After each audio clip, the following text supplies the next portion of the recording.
Pagod ka na ba sa traffic, endless OT, at bills na parang never-ending cycle?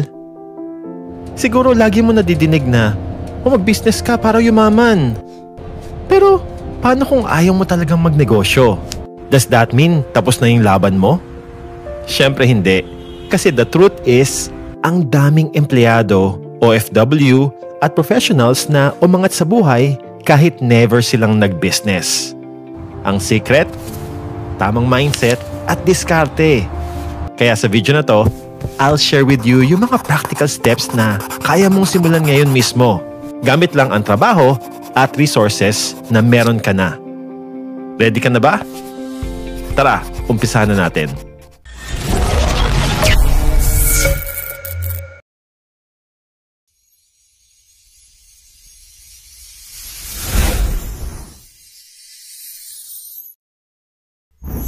Paano kung ang yaman na hinahanap mo ay hindi pala nasa labas kundi nasa mismong trabaho na hawak mo ngayon? Marami nagtatanong, posible ba talagang umangat ang buhay ng isang empleyado kahit hindi magtayo ng negosyo? Ang sagot, oo naman. At madalas nagsisimula lang yan sa career na meron ka ngayon. Isipin mo isang nurse dito sa Pilipinas. Regular lang sahod, sapat para sa bills at araw-araw na gastos. Pero walang pangsobra para sa malalaking plano. Nag-decide siyang mag-enroll sa specialization program. Ilang taon siyang nagtiis at nag-aral. At nang matapos, biglang tumaas ang value ng serbisyo niya. Hindi lang doble, kundi halos triple ang rate ng duty niya. Dahil certified na siya sa isang larangan na sobrang taas ng demand. Ang kwento niya, proof na hindi totoo yung kasabihang hanggang dyan lang ang sweldo ng empleyado. Kasi kung marunong kang pumili ng tamang skills na papaunlarin, kaya mong baguhin ang buong trajectory ng income mo. Madalas natin nadidinig na stagnant ang sahod ng employee. Pero kung titingnan mo, ang stagnation ay madalas galing sa pananatili sa parehong level ng skills. Kapag umasa ka lang sa parehong trabaho, parehong skills, parehong gawain, at wala kang nadadagdag na value, natural lang na hindi gagalaw ang income mo. Pero tingnan mo yung mga nasa IT industry. Lalo na yung nag-specialize sa artificial intelligence, machine learning at cybersecurity. Ngayon sila yung kumikita ng 6 figures kahit hindi sila negosyante. Bakit? Dahil pinili nilang magdagdag ng skills na sobrang hinahanap ng modern companies. Sa panahon na bilyon-bilyong cyber attacks ang nangyayari araw-araw, hindi nakakapagtaka kung bakit sobrang taas ng demand at sobrang taas din ng sweldo ng mga ganitong skills. Ganon din sa BPO sector. Kung call center agent ka, baka isipin mo na hanggang frontline calls ka lang.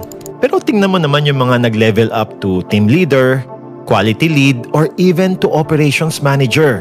Kasabay ng promotion nila, dumoble o tumriple rin ang sahod. Lumaki yung bonus at minsan may stock options pa. Dagdag ipon para sa future. Yung dating simpleng empleyado, nagkaroon ng access sa benefits na dati parang reserved lang sa executives. Hindi to tsambahan. Bunga to ng tamang career moves at pagsabay sa demand ng industriya. Isama pa natin ang global remote work opportunities. Ang daming Pinoy na nag-aaral ng programming languages gaya ng Python o nagmamaster ng cloud computing. At mabilis sila nakakakuha ng trabaho sa international companies kahit nasa bahay lang. Lalo na ang Python, simple matutunan pero ang daming gamit mula sa data analysis hanggang AI. At yung mga marurunong nito, tinatanggap sa global projects at ang kita nila, madalas di hamak na mas mataas pa sa traditional na sahod dito sa Pinas. Paano naman kung wala akong background sa IT o tech? No problem. May kilala nga ako, VA lang. Cold caller dati para sa real estate investors sa US. Pero nag-upgrade siya ng negotiation skills. Nanood lang ng free YouTube tutorials on how to close deals. Sineryoso niyang aralin paano maging closer. Fast forward, ngayon, nakaka-close na siya ng 2 to 3 real estate deals monthly for his client. And he gets 10% commissions per closed deal on top ng $7 per hour rate niya. At last month lang nakapag-close siya ng deal worth $115,000 net profit para sa client niya. Yung commission niya, $11,500 o tumataginting na 640,000 pesos lang naman in 1 month. And take note, wala siyang sariling negosyo. He's just doing calls sa bahay while watching Netflix. Kung ikukumpara mo, may dalawang klase ng empleyado. Yung una, pumapasok, umaasa na sana madagdagan ng sahod pero wala namang ginagawa para madagdagan ng value na binibigay niya. At yung pangalawa, gumagawa ng deliberate moves, nag-aaral ng bagong skill, humahawak ng mas mataas na responsibility, nag-i-invest sa training na relevant sa future ng trabaho. Ano ang resulta? Yung una, frustration at mabagal na income growth. Ano yung resulta ng pangalawa? Exponential growth. Parang nagmamay-ari din siya ng negosyo kasi lumalaki rin ang income niya kasabay ng skills niya. Dito mo makikita na ang career growth ay parang sariling negosyo rin. Ang puhunan mo dito ay oras at skills at ang balik ay mas mataas na sahod, mas maraming opportunities at perks na hindi mo makukuha kung stuck ka lang sa parehong level. Ang totoo, hindi mo kailangan magtayo ng business para madoble o matriple ang income mo. Ang kailangan mo ay smart career strategy at tuloy-tuloy na pag-aaral. At kapag nagawa mong palaguin ang income mo sa trabaho, ang susunod na tanong ay, ano naman yung gagawin mo sa dagdag na kita?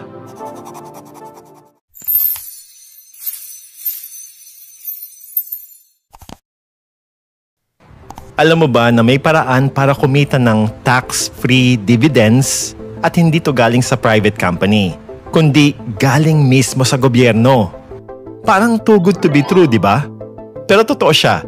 At ang maganda pa dito, hindi mo kailangan maging milyonaryo para makapasok. Ang kailangan mo, kahit 500 pesos lang. Yes, 500 piso, pwede mo nang simulan to. Ang dami kasing Pinoy ang naniniwala na ang investing ay para lang sa mayayaman. Kaya hindi nila nakikita na yung mga pinakamadaling options ay nasa harap lang nila. Kung tutuusin, karamihan sa atin iniisip, maliit lang yung sahod ko kaya mahirap mag-ipon at lalo na mahirap mag-invest. Totoo naman na hindi lahat malaki ang kita. Pero kung titingnan mo ng mas malalim, yung mas malaking problema ay hindi yung kaliitan ng kinikita kundi kakulangan ng strategy. Sabi nga sa mga datos, higit kalahati ng mga household sa bansa ay walang sapat na ipon. Hindi ibig sabihin walang income yung mga pamilyang to. Meron. Ang totoong ibig sabihin nito, karamihan walang malinaw na plano kung paano itatabi kahit maliit lang na halaga at kung paano to papalakihin. Dito pumapasok ang Pag-ibig MP2 Savings Program. Government-backed to. Ibig sabihin, protektado ka laban sa pabago-bagong galaw ng market dahil suportado ng estado. At ang dividends na makuha mo dito, tax-free. Walang kaltas, walang bawas. Imaginein mo yung maliit na halagang tinatabi mo, tahimik lang na lumalaki, taon-taon. Pwede mong simulan sa halagang kasing presyo lang ng isang dinner out o online shopping checkout mo. Kung kaya mong gastusin para sa isang gabi, bakit hindi mo kayang itabi para sa sariling future? May teacher nga na nagsimula lang maghulog ng 2,000 pesos kada buwan. Hindi kalakihan yon. Halos katumbas lang ng ilang beses mong pagkakape sa Starbucks. Pero after 5 years ng consistent at disiplinadong hulog, daang libo na agad ang naipon at kinita niya. Wala siyang negosyo, hindi siya nagbenta ng kahit ano, sineryoso lang niya ang consistency. At dahil doon, napalaki niya yung ipon niya. Ibig sabihin, hindi hadlang ang maliit na income sa pagpapalago ng pera basta may commitment ka at ginagawa mo siya month after month. Bukod sa MP2, nandyan din yung UITFs at index funds. Para tong automated investing, hindi mo kailangan maging stock expert o magbantay araw-araw sa galaw ng presyo sa market.